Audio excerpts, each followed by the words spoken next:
ਸਤਿ ਸ਼੍ਰੀ ਅਕਾਲ ਦੋਸਤੋ। ਸਾਡੇ ਨਾਲ ਨੇ ਇਸ ਸਮੇਂ ਪੰਜਾਬ ਸਕੂਲ ਸਿੱਖਿਆ ਬੋਰਡ ਦੇ ਚੇਅਰਮੈਨ ਪ੍ਰੋਫੈਸਰ ਯੋਗਰਾਜ ਹੋਰੀ। और ਆਪਾਂ ਉਹਨਾਂ ਨਾਲ ਕੋਈ ਗੱਲਾਂ ਕਰਦੇ ਆ। ਯੋਗਰਾਜ ਜੀ ਸਤਿ ਸ਼੍ਰੀ ਅਕਾਲ। ਸਤਿ ਸ਼੍ਰੀ ਅਕਾਲ। ਕੀ ਹਾਲ ਚਾਲ ਨੇ ਤੁਹਾਡੇ? ਬਹੁਤ ਵਧੀਆ। ਕਿਵੇਂ ਚੱਲਦਾ ਤੁਹਾਡਾ ਪੰਜਾਬ ਸਕੂਲ ਸਿੱਖਿਆ ਬੋਰਡ? ਪੰਜਾਬ ਸਕੂਲ ਸਿੱਖਿਆ ਬੋਰਡ ਬਹੁਤ ਠੀਕ ਚੱਲ ਰਿਹਾ। ਕਰੋਨਾ ਦੇ ਦੌਰ ਦੇ ਵਿੱਚ ਜਿਹੜਾ ਬੱਚਿਆਂ ਦੀ ਪੜ੍ਹਾਈ ਦਾ ਨੁਕਸਾਨ ਹੋਇਆ, ਤੁਹਾਨੂੰ ਕੀ ਲੱਗਦਾ ਵੀ ਪੂਰਤੀ ਹੋਊ ਉਹਦੀ ਗੱਲ?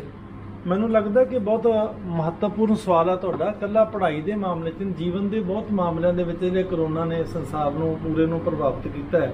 ਔਰ ਮੈਨੂੰ ਇਹ ਲੱਗਦਾ ਹੈ ਕਿ ਮੇਰੇ ਆਪਣੇ ਬੱਚਿਆਂ ਨੂੰ ਮੈਂ ਵੇਖਿਆ ਤੇ ਹੋਰ ਜਿੰਨੇ ਮੇਰੇ ਸਾਹਮਣੇ ਇਸ ਤਰ੍ਹਾਂ ਦੇ ਆਏ ਤਾਂ ਉਹ 'ਚ ਲੱਗਦਾ ਕਿ ਇੰਨਾ ਜ਼ਿਆਦਾ ਇਹ ਨੁਕਸਾਨ ਹੈ ਜਿਹਦੀ ਭਰਪਾਈ ਸ਼ਾਇਦ ਸੰਭਵ ਨਹੀਂ, ਕਿਉਂਕਿ ਜਿਸ ਬੰਦੇ ਦੇ ਕੋਲੋਂ ਇੱਕ ਸਾਲ, ਇੱਕ ਪਲ, ਇੱਕ ਮਿੰਟ ਕੋਈ ਗੁਜ਼ਰ ਜਾਂਦਾ ਹੈ ਤਾਂ ਉਹਦੀ ਸਮਾਂ ਇੱਕ ਐਸਾ ਧਨ ਹੈ ਜਿਹੜਾ ਕਿਸੇ ਵੀ ਕੀਮਤ ਤੇ ਵਾਪਸ ਨਹੀਂ ਲਿਆ ਜਾ ਸਕਦਾ। ਦੁਨੀਆ ਭਰ ਦਾ ਸੋਨਾ ਚਾਂਦੀ ਉਹਦੇ ਮੂਹਰੇ ਕੱਢੋ, ਇੱਕ ਪਲ ਵੀ ਵਾਪਸ ਨਹੀਂ ਹੋ ਸਕਦਾ। ਜੋ ਯੰਗ ਬੱਚਿਆਂ ਦਾ ਖਾਸ ਕਰਕੇ ਜਿਹੜਾ ਨੁਕਸਾਨ ਹੋਇਆ ਹੈਗਾ ਉਹਦੀ ਭਰਪਾਈ ਤਾਂ ਉਸ ਪ੍ਰਕਾਰ ਸੰਭਵ ਨਹੀਂ, ਪਰ ਫਿਰ ਵੀ ਜਿਹੜੀ ਹੈਗੀ ਆਪਣੇ ਮਿਹਨਤ ਨਾਲ ਤੇ ਉਹ ਸਾਰੇ ਜਿਹੜੇ ਦੂਸਰੇ ਇਸ ਦੀ ਜਿਹੜੀ ਚੀਜ਼ਾਂ ਹੋਈਆਂ ਉਹਨਾਂ ਨੂੰ ਪੂਰੇ ਕਰਨ ਦੀ ਕੋਸ਼ਿਸ਼ ਕਰਨੀ ਚਾਹੀਦੀ ਹੈਗੀ। ਇੱਕ ਥੋੜੇ ਸਿਸਟਮ 9ਵੀਂ ਤੱਕ ਕਿਸੇ ਨੂੰ ਫੇਲ ਨਹੀਂ ਕਰਨਾ ਹੁੰਦਾ ਹੈ ਨਾ, 8ਵੀਂ ਤੱਕ।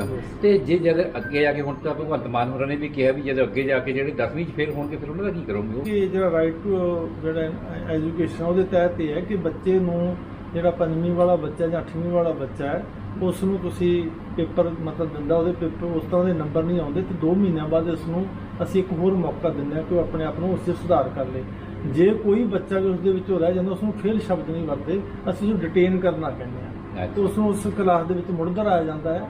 ਔਰ ਇਸ ਵਾਸਤੇ ਹੈ ਕਿ ਜਿਹੜੀ ਬੱਚਿਆਂ ਨੂੰ ਤੁਸੀਂ ਕੋਈ ਬਾਹਰਲੇ ਮੁਲਕਾਂ ਦਾ ਮਤਲਬ ਵੇਖੋ, ਸਵੀਡਨ ਵਗੈਰਾ ਦੇ ਵਿੱਚ ਜਿਹੜੇ ਖਾਸ ਸਕੈਂਡੀਨੇਵੀਅਨ ਦੇਸ਼ ਹਨ ਉਹਨਾਂ ਦੇ ਵਿੱਚ ਤਾਂ ਬੱਚੇ 8-8 ਸਾਲ ਦੇ ਹੀ ਪਹਿਲੀ ਦੇ ਵਿੱਚ ਭਰਤੀ ਹੁੰਦੇ ਹੈਗੇ। ਸਾਡੇ ਇੱਕ ਉਸ ਤਰੀਕੇ ਨਾਲ ਛੋਟੇ ਛੋਟੇ ਬੱਚਿਆਂ ਤੋਂ ਜਿਹੜਾ ਹੈਗਾ ਬਸਤੇ ਦਾ ਬੋਝ ਤੇ ਉਹਨਾਂ ਦੇ ਉੱਤੇ ਉਸ ਤਰ੍ਹਾਂ ਦਾ ਬੋਝ ਪਾ ਦਿੱਤਾ ਜਾਂਦਾ ਹੈਗਾ।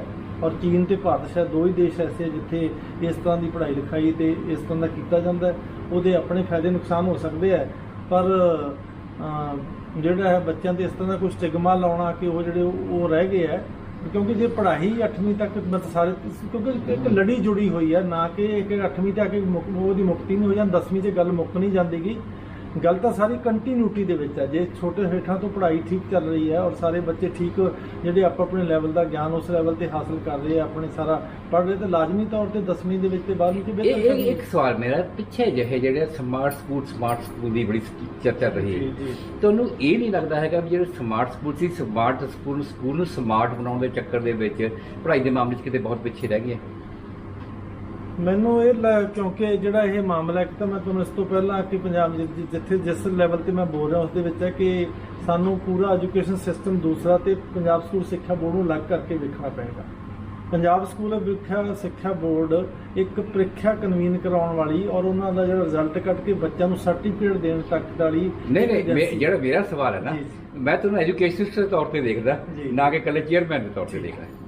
ਤਾਂ ਐਜੂਕੇਸ਼ਨ ਤੌਰ ਦੇ ਉੱਤੇ ਜਿਹੜਾ ਇਹ ਸਵਾਲ ਹੈ ਕਿ ਜਿਹੜਾ ਤੁਹਾਡੀ ਸਰਾਊਂਡਿੰਗ ਹੈਗੀ ਆ ਜਾਂ ਜਿੱਥੇ ਤੁਹਾਡੇ ਜਿਹਨੂੰ ਸਮਾਰਟ ਸਕੂਲ ਦਾ ਕਹਿੰਦੇ ਜਿਹੜਾ ਇਨਫਰਾਸਟ੍ਰਕਚਰ ਬਣਾਉਣਾ ਔਰ ਟੀਚਰਾਂ ਦਾ ਪ੍ਰਬੰਧ ਕਰਨਾ, ਲੈਬ ਦਾ ਹੋਣਾ ਔਰ ਸਾਰਾ ਕੁਝ ਜਿਹੜਾ ਹੈਗਾ ਜਿਹੜੀ ਤੁਹਾਡੀ ਹਿਊਮਨ ਰਿਸੋਰਸਿਸ ਹੈਗੇ ਆ ਉਹ ਸਾਰਾ ਕੁਝ ਹੋਣਾ ਤਾਂ ਮਤਲਬ ਬਹੁਤ ਜ਼ਰੂਰੀ ਹੈ। ਅਸੀਂ ਸਿਰਫ ਠੀਕ ਹੈ ਬਹੁਤ ਸਾਰੇ ਸਿਸਟਮ ਦੇ ਵਿੱਚ ਬਹੁਤ ਸਾਰੀਆਂ ਜਿਹੜੀਆਂ ਕਮੀਆਂ ਪੇਸ਼ ਹੋਈਆਂ, ਪਰ ਇੱਕ ਕੋਸ਼ਿਸ਼ ਕੀਤੀ ਗਈ ਜਿਸ ਦੇ ਵਿੱਚ ਇਸ ਤਰ੍ਹਾਂ ਸਕੂਲਾਂ ਨੂੰ ਜਿਹੜਾ ਚਾਹੇ ਸਮਾਰਟ ਦੀ ਥਾਂ ਤੇ ਕੁਝ ਹੋਰ ਵੀ ਚੀਜ਼ ਕਹਿ ਦਿਓ ਤਾਂ ਚੀਜ਼ ਉਹੀ ਰਹਿੰਦੀ ਹੈ। ਉਹ ਚੀਜ਼ਾਂ ਕਾਫੀ ਉਸ ਹੱਦ ਤੱਕ ਕੋਸ਼ਿਸ਼ ਹੋਈਆਂ। DIG ਦੇ ਵਿੱਚ ਜਿਹੜਾ ਹੈਗਾ ਪੰਜਾਬ ਪਹਿਲੇ ਨੰਬਰ ਦੇ ਵਿੱਚ ਹੀ ਆਇਆ, ਤਾਂ ਹੁਣ ਇਹੋ ਜਿਹੀ ਕੋਸ਼ਿਸ਼ ਦਿੱਲੀ ਸਰਕਾਰ ਨੇ ਵੀ ਕੀਤੀ ਹੈ ਔਰ ਜਲਦੀ ਅਸੀਂ ਸ਼ਾਇਦ ਮੈਂ ਵੀ ਆਪਣੇ ਜਾਵਾਂ ਔਰ ਅਸੀਂ ਆਪਣੇ ਟੀਮ ਭੇਜਾਂਗੇ। ਉਹਨਾਂ ਦੇ ਵੀ ਜਿਹੜੇ ਚੰਗੀਆਂ ਗੱਲਾਂ ਹੈਗੀਆਂ ਮਤਲਬ ਜਿਹੜੀਆਂ ਸਾਡੀਆਂ ਚੰਗੀਆਂ ਗੱਲਾਂ ਨੂੰ ਚੰਗੀਆਂ ਮੰਨਦੇ ਨੇ, ਉਹ ਵੀ ਉਹ ਵੀ ਚੰਗੀਆਂ ਮੰਨਦੇ। ਕੋਈ ਅਸੀਂ ਦੋ ਨਹੀਂ ਹੈਗੇ, ਅਸੀਂ ਕੋਈ ਜਿਹੜਾ ਹੈਗਾ ਜਿਹੜੀ ਪੰਜਾਬ ਕੋਲੇ ਚੰਗੀ ਗੱਲ ਆ ਉਹ ਦੂਸਰੇ ਸੂਬੇ ਸਿੱਖਣ। ਸਾਡੇ ਮੁੱਖ ਮੰਤਰੀ ਸਾਹਿਬ ਨੇ ਬਹੁਤ ਸਪਸ਼ਟ ਕਿਹਾ ਹੈ ਕਿ ਜਿਹੜੀ ਵੀ ਕੋਈ ਕਿਤੇ ਗੱਲ ਹੈਗੀ ਹੈ ਚਾਹੇ ਨੌਲੇਜ ਸ਼ੇਅਰਿੰਗ ਹੈ ਜਾਂ ਕੋਈ ਡਿਫਰੈਂਟ ਇਸ਼ੂ ਕਿਸੇ ਵੀ ਸੂਬੇ ਕੋਲੇ ਜਿਹੜਾ ਅੱਛੀ ਚੀਜ਼ ਹੈ। ਹੁਣ ਸਿਹਤ ਦੇ ਮਾਮਲੇ ਨੂੰ ਲੈ ਕੇ ਕੇਰਲਾ ਦਾ ਵੀ ਨਾਮ ਲਿਆ ਜਾਂਦਾ ਹੈ ਔਰ ਦਿੱਲੀ ਨੇ ਬਹੁਤ ਅੱਛਾ ਕੰਮ ਕੀਤਾ ਤੇ ਜਿੱਥੇ ਜਿੱਥੇ ਵੀ ਜਾਣਾ ਹੈਗਾ ਉਹ ਚੀਜ਼ਾਂ ਦਾ ਵਿਚਾਰ ਵਟਾਉਣਾ ਜੀ। ਮੈਂ ਤੁਹਾਡੇ ਕੋਲ ਜਿਹੜਾ ਸਵਾਲ ਪੁੱਛਣਾ ਚਾਹੁੰਦਾ ਐਜ਼ ਐਜੂਕੇਸ਼ਨ, ਫਿਰ ਮੈਂ ਲਫ਼ਜ਼ ਉਹੀ ਵਰਤੂੰਗਾ ਕਿ ਚੰਗੀ ਗੱਲ ਹੈ ਵੀ ਐਜੂਕੇਸ਼ਨ ਜਿਹੜਾ ਇਸ ਚੇਅਰ ਦੇ ਉੱਤੇ ਹੋਵੇ ਜਦੋਂ ਵੀ। ਮੈਂ ਪੁੱਛਣਾ ਚਾਹੁੰਦਾ ਵੀ ਕੀ ਜਿਹੜਾ ਪ੍ਰੈਜ਼ੈਂਟ ਐਜੂਕੇਸ਼ਨ ਸਿਸਟਮ ਹੈ ਜਿਸ ਤਰੀਕੇ ਦਾ ਸਾਡਾ, ਤੁਸੀਂ ਸੈਟਿਸਫਾਈ ਹੋ? ਵੇਖੋ ਜਿਹੜੀ ਇੱਕ ਇਹਦਾ ਮੈਂ ਥੋੜੇ ਜਿਸ ਤਰ੍ਹਾਂ ਦਾ ਸਵਾਲ ਥੋੜਾ ਫਲਸਫੀਕਲ ਇਹਦਾ ਮੈਂ ਮੇਰਾ ਉੱਤਰ ਦੇਣਾ ਚਾਹਾਂਗਾ। ਉਹਦੇ 'ਤੇ ਵੀ ਕੋਈ ਵੀ ਚੀਜ਼ ਪੂਰਨ ਨਹੀਂ ਹੁੰਦੀ, ਹਰੇਕ ਦੇ ਵਿੱਚ ਬਹੁਤ ਅਥਾਹ ਸੰਭਾਵਨਾ ਬਣੀਆਂ ਰਹਿੰਦੀਆਂ। ਜਿਵੇਂ ਜਿਵੇਂ ਨੌਲੇਜ ਇੰਡਸਟਰੀ ਹੁਣ ਤਾਂ ਇਸ ਨੂੰ ਸਕੂਲਾਂ ਦੀ ਬਜਾਏ ਨੌਲੇਜ ਇੰਡਸਟਰੀ ਲੱਗ ਜਾਵੇ। ਇੰਡਸਟਰੀ ਮੈਂ ਇਸ ਨਾਲ ਬਹੁਤ ਜ਼ਿਆਦਾ ਸਹਿਮਤ ਨਹੀਂ ਹਾਂ। ਮੈਨੂੰ ਲੱਗਦਾ ਕਿ ਜਿਹੜੀ ਇੱਕ ਬੜਾ ਜਿਹੜੀ ਪੁਰਾਣੀ ਪਵਿੱਤਰਤਾ ਹੈਗੀ ਹੈ ਗੁਰੂ ਚੇਲੇ ਦੇ ਰਿਸ਼ਤੇ ਵਿੱਚ ਜਾਂ ਟੀਚਰ ਦੇ ਵਿੱਚ ਜਾਂ ਸਕੂਲ ਨਾਲ ਜਿਹੜੀ ਸਾਡੀ ਇਮੋਸ਼ਨੈਲਿਟੀ ਔਰ ਸਾਡੀਆਂ ਚੀਜ਼ਾਂ ਜਿਹੜੀਆਂ ਜੁੜੀਆਂ ਰਹਿੰਦੀਆਂ, ਕਿਸ ਪ੍ਰਕਾਰ ਤੁਹਾਨੂੰ ਉਹ ਕਿੰਨਾ ਕੁਝ ਦਿੰਦਾ, ਉਹਦੇ ਵਿੱਚ ਇੱਕ ਵਰਤਾਰਾ ਹੀ ਨਹੀਂ ਕੰਮ ਕਰ ਰਿਹਾ। ਸਿਰਫ ਨੌਕਰੀ ਲੈਣ ਲਈ ਹਾਸਲ ਕਰਨੀ, ਸਿਰਫ ਗਿਆਨ ਹਾਸਲ ਕਰਨ ਲਈ ਨਹੀਂ ਹੋ ਰਿਹਾ। ਉੱਥੇ ਬੱਚੇ ਸਦਭਾਵ ਸਿੱਖਦੇ ਆ, ਹਮਦਰਦੀ ਕਰਨਾ ਸਿੱਖਦੇ ਆ, ਦੂਸਰੇ ਨਾਲ ਕਿਵੇਂ ਮਿਲ ਵਰਤਨ ਰਹਿਣਾ ਉਹ ਸਿੱਖਦੇ ਆ, ਦੂਸਰੇ ਦੇ ਕਲਚਰ ਨੂੰ, ਦੂਸਰੇ ਦੀ ਭਾਸ਼ਾ ਨੂੰ ਜਿਹੜਾ ਸਮੂਹ ਹੁੰਦਾ। ਇਸੇ ਕਰਕੇ ਮੈਂ ਹਮੇਸ਼ਾ ਆਨਲਾਈਨ ਪੜ੍ਹਾਈ ਦੀ ਬਜਾਏ ਜਿਹੜਾ ਫਿਜ਼ੀਕਲ ਸਕੂਲ ਕਲਾਸਰੂਮਾਂ ਦੇ ਵਿੱਚ ਪੜ੍ਹਾਈ ਉਹਦਾ ਕਦੇ ਆਨਲਾਈਨ ਨਹੀਂ ਹੋ ਸਕਦਾ, ਬਦਲ ਨਹੀਂ ਹੋ ਸਕਦਾ। ਮੈਂ ਇੱਕ ਸਵਾਲ ਜਿਹੜਾ ਪੰਜਾਬ ਸਕੂਲ ਐਜੂਕੇਸ਼ਨ ਬੋਰਡ ਨਾਲ ਸਿੱਧਾ ਜੁੜਿਆ ਹੋਇਆ, ਜਿਹੜੀਆਂ ਕਿਤਾਬਾਂ ਦੇ ਵਿੱਚ ਗੁਰੂ ਸਾਹਿਬਾਨ ਬਾਰੇ ਆਇਆ ਵਿਵਾਦ ਦਾ ਵਿਸ਼ਾ ਹੋਇਆ, ਬਾਅਦ ਦੇ ਵਿੱਚ ਉਹ ਕਾਫੀ ਤੁਹਾਡੇ ਦਫ਼ਤਰ ਦੇ ਬਾਹਰ ਵੀ ਉਹਦਾ ਅਜੇ ਤੱਕ ਵਿਰੋਧ ਚੱਲ ਰਿਹਾ ਹੈ, ਉਹ ਕਿੱਥੇ ਗਈ ਗੱਲ? ਕਿਉਂ ਤੁਹਾਡੇ ਵਰਗੇ ਬੰਦੇ ਦੇ ਹੁੰਦੇ ਹੋਏ ਇਹ ਸਵਾਲ ਕਿਵੇਂ ਉੱਠੇ ਜਾਂਦੇ ਨੇ? ਇੱਕ ਲੰਬੀ ਪਰੰਪਰਾ ਹੈ। ਇਸ ਦਾ ਤੁਹਾਨੂੰ ਮੈਂ ਜਿਹੜਾ ਇਤਿਹਾਸ ਦੱਸਣਾ ਚਾਹਾਂਗਾ ਕਿ ਪਹਿਲੀ ਤੋਂ ਲੈ ਕੇ 10ਵੀਂ ਤੱਕ ਦੀਆਂ ਜਿਹੜੀਆਂ ਪਾਠ ਪੁਸਤਕਾਂ ਹੈ ਉਹ ਪ੍ਰੋਵਾਈਡ ਕਰਾਉਂਦਾ ਹੈ ਬੋਰਡ। 11ਵੀਂ ਤੇ 12ਵੀਂ ਦੀਆਂ ਕਿਤਾਬਾਂ ਕੁਝ ਅਸੀਂ ਉਹਦੇ ਤੋਂ NCERT ਤੋਂ ਅਡਾਪਟ ਕਰਦੇ ਹਾਂ, ਕੁਝ ਜਿਹੜੀਆਂ ਮਤਲਬ ਅਸੀਂ ਉਹਨਾਂ ਪੰਜਾਬੀ ਅਨੁਵਾਦ ਕਰਦੇ ਹਾਂ, ਕਿਉਂਕਿ ਅਸੀਂ 3 ਭਾਸ਼ਾਵਾਂ ਦੇ ਵਿੱਚ ਆਪਣੀਆਂ ਕਿਤਾਬਾਂ ਮੁਹੱਈਆ ਕਰਾਉਂਦੇ ਹਾਂ, ਅੰਗਰੇਜ਼ੀ, ਪੰਜਾਬੀ, ਹਿੰਦੀ। ਜੇ ਤਿੰਨੇ ਸਾਡਾ ਮਾਧਿਅਮ ਹੈ ਬੱਚਿਆਂ ਦੇ ਕੋਲੇ, ਉਹ 3 ਭਾਸ਼ਾਵਾਂ ਦੇ ਵਿੱਚ ਆਪਾਂ ਪੇਪਰ ਕਰ ਸਕਦੇ ਹਾਂ।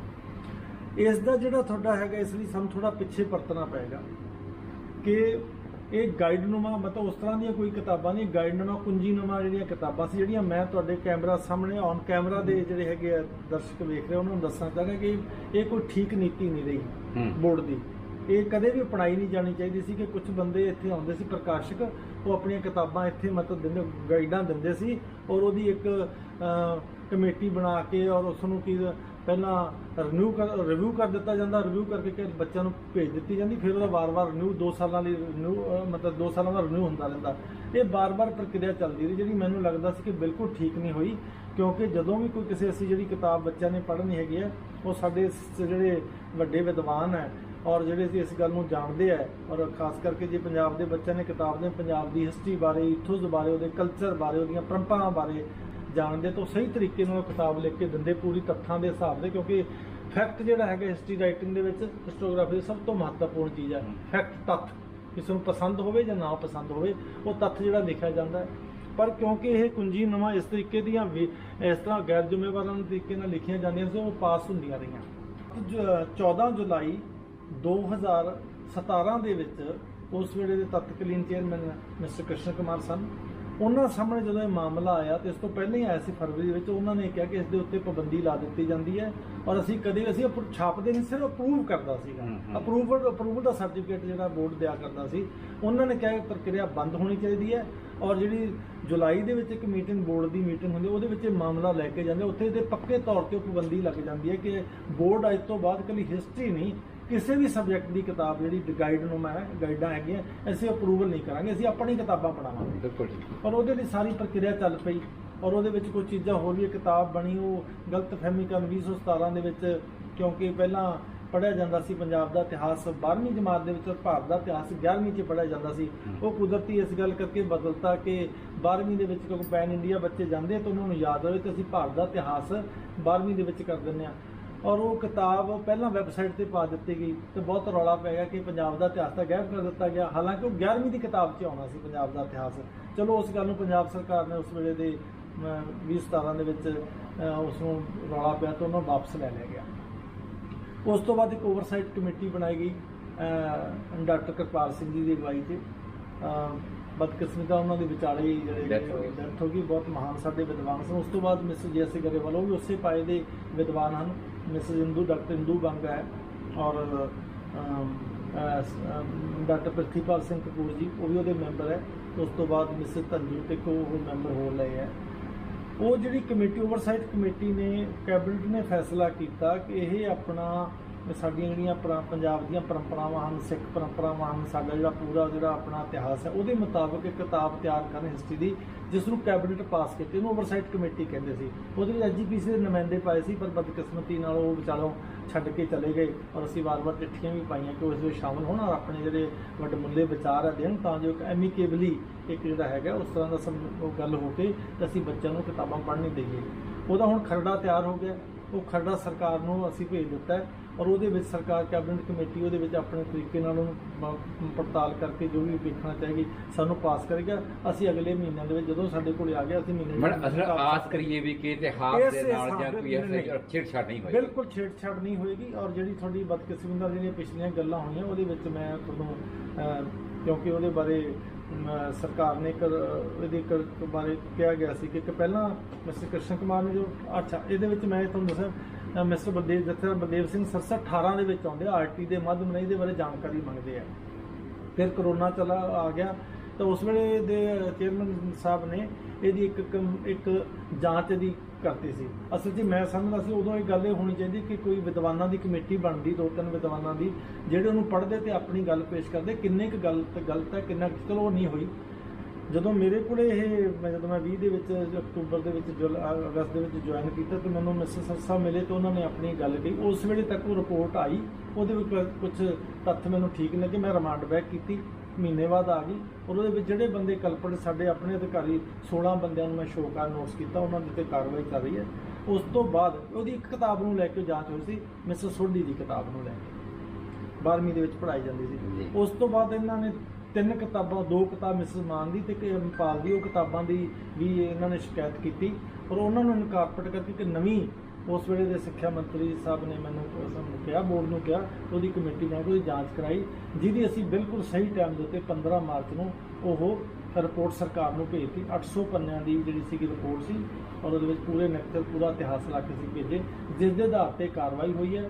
ਔਰ ਕਿਉਂਕਿ ਫਿਰ ਇਲੈਕਸ਼ਨ ਦਾ ਸਮਾਂ ਸੀ ਸਰਕਾਰ ਬਦਲ ਗਈ ਤਾਂ ਸਾਡੇ ਜਿਹੜੇ ਮਾਨਯੋਗ ਸਿੱਖਿਆ ਮੰਤਰੀ ਹੈਗੇ ਆ ਔਰ ਮਾਨਯੋਗ ਮੁੱਖ ਮੰਤਰੀ ਸਾਹਿਬ ਉਹਨਾਂ ਦੇ ਵੀ ਨੋਟਿਸ ਦੇ ਵਿੱਚ ਆਇਆ ਔਰ ਉਹਨਾਂ ਸਾਰੇ ਇਸ ਵਿੱਚ ਤੁਰੰਤ ਕਾਰਵਾਈ ਕਰਦੇ ਹੋਏ ਔਰ ਸਾਨੂੰ ਜਿਹੜਾ ਹੈਗਾ ਉਸ ਵਿੱਚ ਕਿਤਾਬਾਂ 'ਤੇ ਪਾਬੰਦੀ ਲਾਉਣ ਲਈ ਕਿਹਾ ਗਿਆ ਜਿਸ ਨੂੰ ਵਿਧੀਵਤ ਤਰੀਕੇ ਦੇ ਨਾਲ ਮੈਂ ਉਹਨਾਂ ਕਿਤਾਬਾਂ ਦੇ ਉੱਤੇ ਪਾਬੰਦੀ ਲਗਾਤੀ 3 ਕਿਤਾਬਾਂ ਦੇ ਉੱਤੇ ਔਰ ਉਹਦੇ ਖਿਲਾਫ ਜਿਹੜੀ ਉਸੇ ਰਿਪੋਰਟ ਦੇ ਆਧਾਰ ਦੇ ਉੱਤੇ FR ਜਿਹੜੀ ਹੈਗੀ ਹੈ ਉਹ ਲੌਂਚ ਹੋਈ ਹੈ ਔਰ ਜੋ ਵੀ ਕਾਨੂੰਨ ਆ ਉਹਦੇ ਵਿੱਚ ਆਪਣਾ ਕੰਮ ਕਰੇਗਾ। ਬਾਕੀ ਹੋਰ ਕੁਝ ਕਿਤਾਬਾਂ ਨੇ ਇਹਨਾਂ ਦਾ ਨਾਮ ਲਿਆ ਉਹਨਾਂ ਦੀ ਇਨਕੁਆਇਰੀ ਵੀ ਜਿਹੜੀ ਚੱਲ ਰਹੀ ਹੈ ਉਹ ਵੀ 1-2 ਦਿਨ ਦੇ ਵਿੱਚ ਸਰਕਾਰ ਨੂੰ ਅਸੀਂ ਰਿਪੋਰਟ ਭੇਜ ਦਾਂਗੇ। ਇਸ ਤੋਂ ਇਲਾਵਾ ਮੈਂ ਜਿਹੜੀ 3 ਵਿਦਵਾਨਾਂ ਦੀ ਪੰਜਾਬ ਦੇ ਨਾਮਵਰ ਵਿਦਵਾਨਾਂ ਦੀ ਕਮੇਟੀ ਬਣਾ ਕੇ ਉਹਨਾਂ ਨੂੰ ਵੀ ਇਹ ਕਿਤਾਬਾਂ ਮੈਂ ਜਿਹੜੀਆਂ ਸੀਗੀਆਂ ਭੇਜੀਆਂ ਗਈਆਂ ਉਹਨਾਂ ਦੀ ਰਿਪੋਰਟ ਵੀ ਨਾਲ ਮੈਂ ਸੰਲਗਨ ਕੀਤੀ ਹੈ। ਜੋ ਉਹਨਾਂ ਨੇ ਉਹਦੇ ਬਾਰੇ ਕਿਹਾ ਉਹ ਵੀ ਅਸੀਂ ਸਰਕਾਰ ਨੂੰ ਭੇਜੀ ਹੈ। ਜਾਂਦੇ ਇੱਕ ਸਵਾਲ ਜਿਹੜਾ ਕਿ ਥੋੜਾ ਜਿਹਾ ਸਾਡੇ ਪ੍ਰਾਈਵੇਟ ਜਿਹੜੇ ਸਕੂਲ ਨੇ ਉਹਨਾਂ ਦੇ ਨਾਲ ਪ੍ਰਾਈਵੇਟ ਸਕੂਲਾਂ ਦੇ ਵਿੱਚ ਬੱਚਿਆਂ ਦੀ ਲੁੱਟ ਜਿਹੜੀ ਹੈ ਕਿਤਾਬਾਂ ਦੇ ਨਾਂ ਦੇ ਉੱਤੇ ਫੀਸਾਂ ਦੇ ਨਾਂ ਦੇ ਉੱਤੇ ਤੁਹਾਨੂੰ ਪਤਾ ਹੀ ਹੁੰਦੀ ਰਹੀ ਹੈ ਕਿਤਾਬਾਂ ਦੇ ਨਾਂ ਦੇ ਉੱਤੇ ਹੁੰਦੀ ਰਹੀ ਹੈ। ਜੇ ਤੁਸੀਂ ਕਿਤਾਬਾਂ ਜਿਹੜੀ ਰਿਕਮੈਂਡ ਕਰਦੇ ਹੋ ਜਾਂ ਜਿਹੜਾ ਹੈ ਹੋਰ ਪਾਸੇ ਰਿਕਮੈਂਡੇਸ਼ਨ ਵਾਲੀ ਉਹਦੇ ਨਾਲ ਪ੍ਰਾਈਵੇਟ ਕਿਤਾਬਾਂ ਹੋਰ ਲਾ ਕੇ ਲੋਕਾਂ ਨੂੰ ਦਿੱਤੀਆਂ ਜਾਂਦੀਆਂ ਨੇ ਇਹਨਾਂ ਬਾਰੇ ਤੁਸੀਂ ਕੀ ਕਹਿਣਾ ਚਾਹੋਗੇ? ਹਰ ਵਰਗ ਦੇ ਬੱਚੇ ਨੂੰ ਸਰਕਾਰੀ ਸਕੂਲਾਂ 'ਚ ਪੜ੍ਹਦਾ ਹੈ ਸਰਕਾਰ ਦੇ ਨਿਰਦੇਸ਼ਾਂ ਤਹਿਤ ਪੰਜਾਬ ਸਕੂਲ ਸਿੱਖਿਆ ਬੋਰਡ ਮੁਫਤ ਕਿਤਾਬਾਂ ਮੁਹੱਈਆ ਕਰਾਉਂਦਾ ਹੈ ਪਹਿਲੀ ਤੋਂ ਲੈ ਕੇ 12ਵੀਂ ਤੱਕ। ਨਹੀਂ ਮੇਰੇ ਇਸ਼ੂ ਪ੍ਰਾਈਵੇਟ ਸਕੂਲਾਂ ਦਾ ਮੈਂ ਉਸੇ ਤੇ ਆਪ ਕੰਮ ਅਸੀਂ ਕੁਝ ਕਿਤਾਬਾਂ ਬੋਰਡ ਛਾਪਦਾ ਹੈਗਾ ਜਿਹੜੀਆਂ ਬਿਲਕੁਲ ਨੋਮੀਨਲ ਰੇਟ ਦੇ ਉੱਤੇ ਔਰ ਪੂਰਾ ਜੋੜ ਘਟਾਓ ਕਰਕੇ ਵੀ ਕਿਸੇ ਕਿਸਮ ਦਾ ਵਾਧਾ ਜਾਂ ਜ਼ਿਆਦਾ ਮਤਲਬ ਪੰਨਿਆਂ ਦੀ ਛਪਾਈ ਦਾ ਜਿਹੜਾ ਖਰਚਾ ਹੁੰਦਾ ਹੈਗਾ ਆਲਮੋਸਟ ਨੋ ਪ੍ਰੋਫਿਟ ਨੋ ਲਾਸ ਨੂੰ ਅਸੀਂ ਕਿਤਾਬਾਂ ਕੁਝ ਕਿਤਾਬਾਂ ਜਿਹੜੇ ਪੰਜਾਬ ਸਕੂਲ ਸਿੱਖਿਆ ਬੋਰਡ ਨਾਲ ਜੁੜੇ ਉਹਨਾਂ ਵਾਸਤੇ ਅਸੀਂ ਕਿਤਾਬ ਛਾਪਦੇ ਹਾਂ। ਵੱਖਰੀ ਗੱਲ ਹੈ ਕਿ ਸਾਡੀ ਪੰਜਾਬੀ ਦੀ ਕਿਤਾਬ ਨੂੰ ਰਾਜਸਥਾਨ ਬੋਰਡ ਦਿੱਲੀ ਬੋਰਡ ਉਹਨਾਂ ਨੇ ਅਡਾਪਟ ਕੀਤਾ ਹੋਇਆ ਔਰ ਜਿਹੜੇ ਸਾਨੂੰ ਉਹਨਾਂ ਵੱਲੋਂ ਆਰਡਰ ਆਉਂਦੇ ਅਸੀਂ ਉਹਨਾਂ ਦੀ ਪੂਰਤੀ ਕਰਦੇ ਹਾਂ। ਤਾਂ ਜਿਹੜਾ ਇਹ ਪ੍ਰਾਈਵੇਟ ਅਸੀਂ ਮਤਲਬ ਇਹਨਾਂ ਨੂੰ ਦਿੰਦੇ ਹਾਂ ਕਿਤਾਬਾਂ ਦਿੰਦੇ ਨੋਮੀਨਲ ਰੇਟ ਦੇ ਉੱਤੇ ਉਹ ਉਹਨਾਂ ਨੇ ਖਰੀਦਣੀਆਂ ਹੁੰਦੀਆਂ ਉਹੀ ਉਹਨਾਂ ਨੇ ਲਾਉਣੀਆਂ ਹੁੰਦੀਆਂ। ਪਰ ਹੁਣ ਜਿਹੜਾ ਮੈਨੂੰ ਜਿਵੇਂ ਕਿ ਤੁਸੀਂ ਧਿਆਨ 'ਚ ਲਿਆ ਰਹੇ ਹੈਗੇ ਹੋ ਇੱਕ ਮੇਰੀ ਗੱਲ ਆਈ ਸੀ ਕਿਉਂਕਿ ਬੱਚੇ ਹੁਣ LKG ਹੁਣ ਤਾਂ ਪੰਜਾਬ ਸਰਕਾਰ ਨੇ ਵੀ ਸ਼ੁਰੂ ਕਰਤੇ ਪ੍ਰੀ ਨਰਸਰੀ ਤੇ ਦੂਸਰੇ 2 ਸਾਲ ਪਹਿਲਾਂ ਦੇ ਤਾਂ ਕਿਉਂਕਿ ਬਹੁਤ ਸਾਰੇ ਬੱਚੇ ਉਸ ਦੇ ਵਿੱਚ ਉਹ ਚੀਜ਼ਾਂ ਪੜ੍ਹੇ ਹੁੰਦੇ ਜਦੋਂ ਪਹਿਲੀ ਜਮਾਤ ਦੇ ਵਿੱਚ ਆਉਂਦੇ ਤਾਂ ਉਹ ਦੁਬਾਰਾ ਦੁਹਰਾਓ ਹੁੰਦਾ। ਪਿਛਲੇ ਸਾਲ ਹੀ ਫੈਸਲਾ ਲਿਆ ਗਿਆ ਕਿ ਇਹਨਾਂ ਦੀ ਗੁਣਵੱਤਾ ਇਹਨਾਂ ਦੀ ਕੁਆਲਿਟੀ ਤੇ ਇਹਨਾਂ ਦਾ ਵਿਖਾਈ ਦਾ ਲੈਵਲ ਹੈ ਉਹ ਥੋੜਾ ਜਿਹਾ ਵਧਾ ਦਿੱਤਾ ਜਾਏ ਪਹਿਲੀ ਤੋਂ ਤੀਜੀ ਤੱਕ ਦਾ ਤਾਂ ਜੋ ਬੱਚਿਆਂ ਨੇ ਜਿਹੜੇ ਪ੍ਰੀ ਨਰਸਰੀ ਦੇ ਵਿੱਚ ਉਹਦੇ ਵਿੱਚ ਪੜ੍ਹ ਕੇ ਆ ਚੁੱਕੇ ਆ ਉਹਨੂੰ ਦੁਬਾਰਾ ਦੁਹਰਾਉਣਾ ਪੜੇ ਕੁਝ ਨਵਾਂ ਪੜ੍ਹਨ ਤੇ ਉਹਨਾਂ ਦੀ ਜਿਹੜੀ ਉਸ ਤਰ੍ਹਾਂ ਦੀ ਜਿਹੜੀ ਹੋਣੀ ਚਾਹੀਦੀ ਹੈ ਉਹਨਾਂ ਦੀ ਗਰੋਥ ਮੁਤਾਬਕ ਹੋਣੀ ਚਾਹੀਦੀ ਹੈ ਉਹ ਸਾਡੀਆਂ ਕਿਤਾਬਾਂ ਇਸ ਸਾਲ ਤੋਂ ਆ ਗਈਆਂ ਹੈਗੀਆਂ।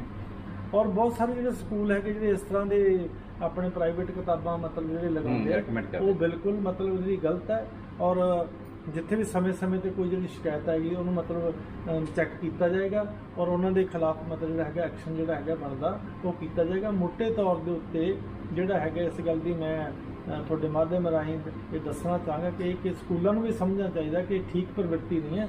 ਬੱਚਿਆਂ ਦੇ ਮਨ ਦੇ ਵਿੱਚ ਜਿਹੜਾ ਸਟੈਂਡਰਡ ਦੀ ਜਿਹੜਾ ਹੈਗਾ ਜਿਹੜਾ ਕਿ ਨਿਰਧਾਰਿਤ ਕੀਤਾ ਗਿਆ ਸਾਇੰਟੀਫਿਕ ਟੈਂਪਰਾਮੈਂਟ ਵਾਲਾ, ਸਹੀ ਤੱਥਾਂ ਵਾਲਾ ਔਰ ਉਹਨਾਂ ਦੀ ਭਾਸ਼ਾ ਦੇ ਮਿਆਰ ਨੂੰ ਸਾਹਮਣੇ ਰੱਖਦੇ ਹੋਏ ਉਸ ਤਰ੍ਹਾਂ ਦਾ ਕੀਤਾ ਜਾਂਦਾ। ਕਿਉਂਕਿ ਪ੍ਰਾਈਵੇਟ ਕਿਤਾਬਾਂ ਤੁਸੀਂ ਵੇਖਦੇ ਹੋ ਨਾ ਤਾਂ ਉਹਨਾਂ ਦਾ ਕੋਈ ਮਿਆਰ ਹੈ, ਨਾ ਕੋਈ ਉਸ ਤਰੀਕੇ ਨਾਲ ਲਿਖਿਆ ਜਾਂਦਾ, ਸਿਰਫ ਰੰਗ ਬਰੰਗੀਆਂ ਬਣਾ ਕੇ ਤੇ ਬੱਚਿਆਂ ਨੂੰ ਕੀਤੀਆਂ ਜਾਂਦੀਆਂ। ਔਰ ਇਹ ਵਰਤਾਰਾ ਬੰਦ ਹੋਣਾ ਚਾਹੀਦਾ ਔਰ ਤੁਸੀਂ ਧਿਆਨ ਦੇ ਵਿੱਚ ਲਿਆਂਦਾ। ਮੈਂ ਇਸ ਦਾ ਨੋਟਿਸ ਲਵਾਂਗਾ ਔਰ ਜਿੱਥੇ ਜਿੱਥੇ ਵੀ ਇਹਦੀ ਕਾਰਵਾਈ ਕਰਨੀ ਪੈਂਦੀ ਬੋਰਡ ਕਾਰਵਾਈ ਕਰੇਗਾ, ਸਰਕਾਰ ਨੂੰ ਵੀ ਲਿਖੇਗਾ। ਤੁਹਾਡਾ ਬਹੁਤ ਬਹੁਤ ਧੰਨਵਾਦ। ਤੁਹਾਡਾ ਬਹੁਤ ਬਹੁਤ ਧੰਨਵਾਦ। ਬੜੇ ਚਿਰ ਬਾਅਦ ਮਿਲੇ ਪੁਰਾਣੇ ਦੋਸਤੋਂ, ਔਰ ਤੁਹਾਡੇ ਇਸ ਚੈਨਲ ਲਈ ਮੈਂ ਸ਼ੁਭ ਕਾਮਨਾਵਾਂ ਦਿੰਦਾ ਕਿ ਬਹੁਤ ਵਧੀਆ ਫੁੱਲੇ ਔਰ ਤੁਸੀਂ ਵੀ ਆਪਣਾ ਮਾਧਿਅਮ ਪ੍ਰਿੰਟਿੰਗ ਮੀਡੀਆ ਤੋਂ ਦੂਸਰੇ ਪਾਸੇ ਆ ਗਏ ਹੋ ਔਰ ਤੁਹਾਨੂੰ ਸਮੇਂ ਨਾਲ ਬੰਦੇ ਨੂੰ ਬਦਲਦੇ ਰਹਿਣਾ ਜ਼ਰੂਰ ਬਦਲਣਾ। ਬਹੁਤ ਧੰਨਵਾਦ। ਬਹੁਤ ਸ਼ੁਭਕਾਮਨਾਵਾਂ। Thank you very much.